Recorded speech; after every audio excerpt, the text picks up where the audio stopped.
This is CNN Breaking News. That breaking news now. For the first time since taking office nearly 2 years ago, President Trump has landed in Iraq. The president making an unannounced trip to the war zone where more than 5,000 American troops are deployed. This trip comes during a partial government shutdown and amid controversy over the president's decision to order the withdrawal of U.S. troops from Syria.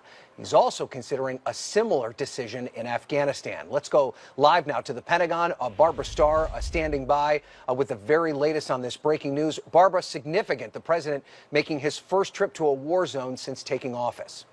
Absolutely correct. There are now pictures appearing on social media showing that he has landed at the al-Asad airbase, that is west of Baghdad. And perhaps operationally significant, al-Asad is an airbase that is quite large, that can handle Air Force One and the entire traveling party.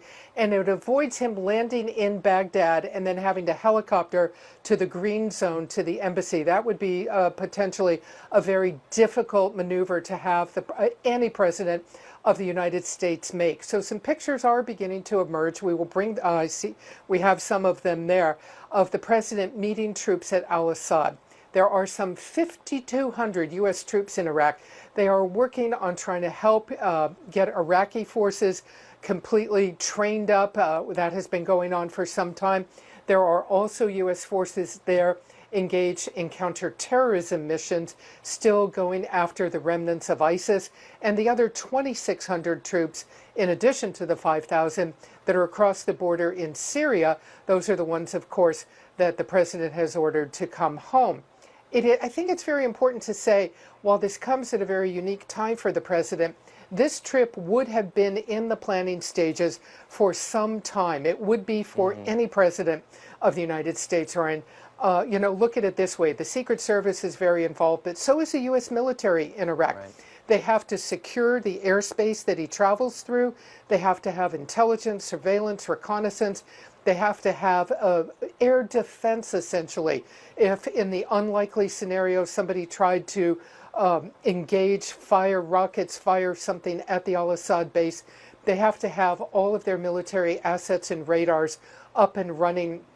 All of this would have taken some weeks to fully plan out. The military, the Secret Service, they know how to do it.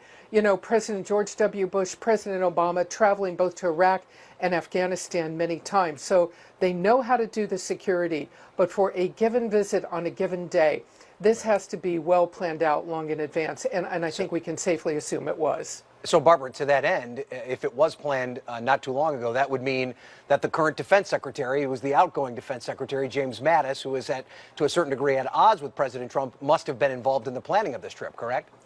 I think he would have absolutely been extremely aware of it. Secretary Mattis himself was scheduled to be overseas making a holiday trip to visit troops, and that was canceled some days back.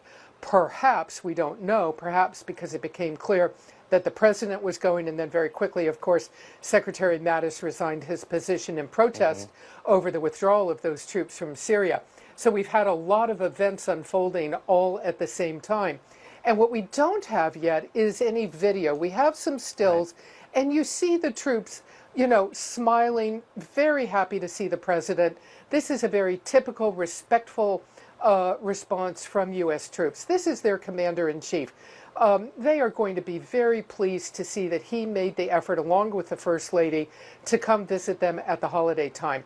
I think we're going to have to wait and see the video to see any precise reaction from the troops. We absolutely know that the troops are well aware of the withdrawal orders. They're well aware of Secretary Mattis resigning in protest.